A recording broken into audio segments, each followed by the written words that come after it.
আজকে হচ্ছে দেখাবো আমাদের গরুর খামার। এটা হচ্ছে আমাদের গরুর খামার, যেখানে সবচাইতে বড় বড় গরুগুলা কালেক্ট করা হয়। এর বাইরে আরো দুইটা খামার আছে, যেটা বর্তমানে একটার কাজ প্রায় শেষের দিকে, আরেকটা হচ্ছে মিডিয়াম সাইজের গরু যেটাতে রাখা হয়।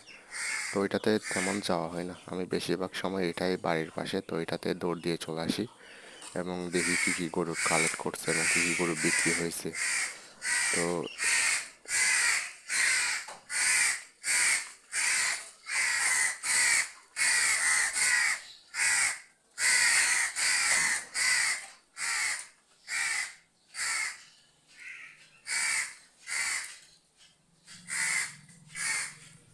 সবগুলা গরুই কোরবানি উপলক্ষে নিয়ে আসছে।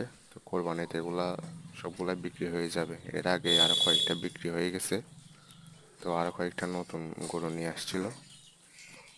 আর যেখানে মিডিয়াম সাইজের গরু আছে ওই খামারও আপনাদের নিয়ে যাবে, একদিন দেখাবো।